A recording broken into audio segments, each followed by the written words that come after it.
Okay, happy Wednesday racing, bayang karerista. Shoutout lang tayo saglit. Shoutout kay Boss Ronald Sosim at happy birthday kay Boss JR Cabansag, April 29. Yan.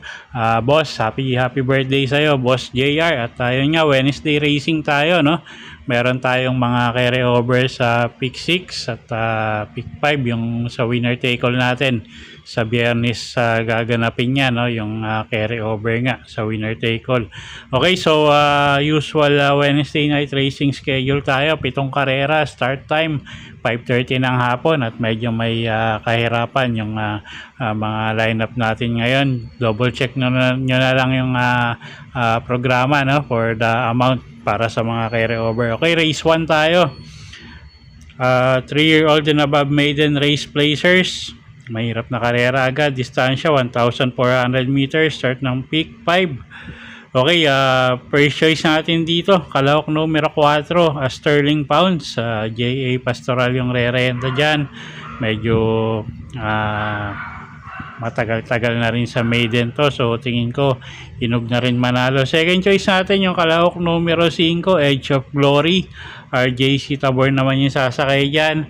At pwedeng pang sama pang dehado yung kalahok numero 3 na si Mission Accomplice. Gagabayan niya ni Apprentice Rider CB Diala.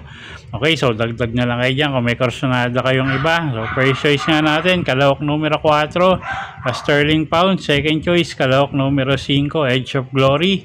At third choice, kalahok numero 3, Mission Accomplice. Okay, race number 2 tayo, class 5, 17 to 41 bracket. So dito na yung carryover natin sa pick 6, no? At 1,400 meters ang distansya natin dito. Okay, first choice natin dito yung kalahok numero 8 na si Chiller. Sasakay niya ni RC Baldonido. At medyo may kababaan na sa grupo yan. Second choice natin yung kalahok numero 11, Believe in Me. Boji Henson naman yung re-renta dyan. Maganda post position. At pag nilabas ng connection, tingin ko malaki rin panalo. At kuha tayong third choice dito, yung kalahok numero 2 na si Kentucky Rain. Nagagabayan naman yan ni Patty Dilema. Okay, so sa race number 2, first choice nga numero 8, Chiller. Second choice, kalahok numero 11, Believe in Me. At third choice nga natin dito yung kalahok numero 2 na si Kentucky Rain. Okay, next race tayo, race number 3. Start ng second pick 5. Class 4, 42 to 56 bracket. Distansya 1,400 meters. Isa na naman anybody's race. First choice numero 7, mahusay ay Pabs Cabalejo yung re-renta dyan. At medyo may kababaan na nga rin sa grupo yan, no? Pwedeng iuna yan, pwedeng parematihin. At first choice nga natin yan. Second choice, kalahok numero 12, Queen Gabi. Sasakay niya ni Patty Dilema. Maganda post position, isang matuling kalahok.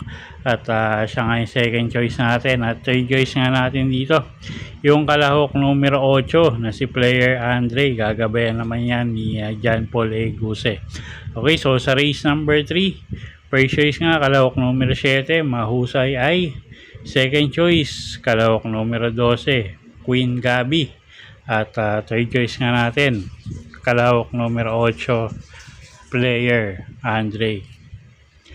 Okay, next race tayo, race number 4, class 5, 17 to 41 bracket. Start ng pick 4, 1,400 meters ang distansya. First choice natin dito yung numero G's na si Take a Chance. JC De La Cruz yung sasakay dyan. Medyo galing sa bakasyon to, no? At tingin ko gumangin laban. So siya yung first choice nga natin. Isang matuling kalahok yan. At yun nga, first choice natin numero G's, Take a Chance. Second choice, kalahok numero 1, Ladybug Red. Jeff Sarati naman yung re-renda dyan. galing sa isang magandang panalo yan. So baka umomento pa si Kabayo, no? So second choice nga natin yan, numero 1 Ladybug Red. Okay, so sa race 4, first choice numero G's Take a Chance, second choice numero 1 Ladybug Red. Okay, next race tayo, race number 5, class 3, 57 to 70 bracket, 1,400 meters ang distansya natin dito.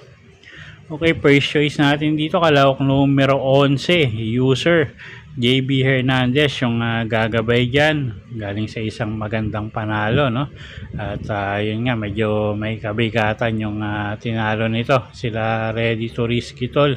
So tingin ko kaya pa niya yung grupo ngayon, at siya nga yung first choice natin. Second choice natin dito, yung kalahok numero 6, couple entering Lucky Gem at Charge the Castle. Sasakay naman niya ni Pabs Cabalejo at ni John Paul Eguse. Okay, so sa race number 5, first choice nga, kalahok numero 11, user. Second choice, kalahok numero 6, couple entering Lucky Gem at Charge the Castle. Okay, race 6 tayo, penultimate race, class 4, 42 to 56 bracket, distansya 1,400 meters.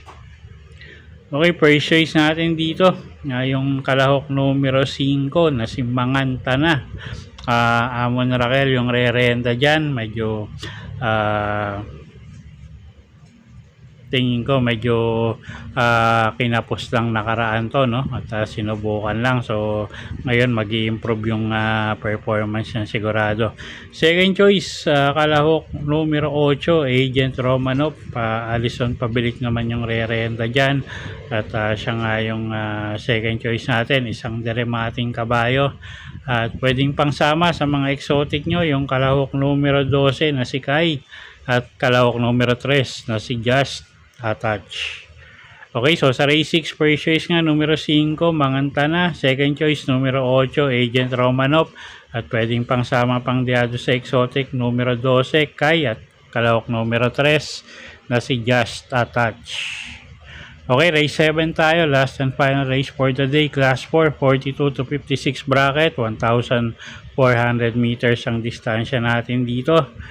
Okay, first choice, kalahok numero 7, Houdini, Jim El Ciego yung re-renta dyan, at medyo tingin ko gumaang laban niya, no? So first choice natin yan. Second choice, kalahok numero 6 na si Black Widow, si Espari Jr. naman yung re-renta dyan, at galing din sa isang magandang panalo yan. So siya yung second choice nga natin, at pwedeng pangsama sa mga exotic nyo yung kalahok numero 5 na si Bravo, at kalahok numero 11 na si Feel the Burn. Okay, so sa race number 7, first choice nga numero 7, Houdini. Second choice numero 6, Black Widow, at pwedeng pangsama pang deado, kalahok numero 5, Bravo, at kalahok numero 11, Feel the Burn.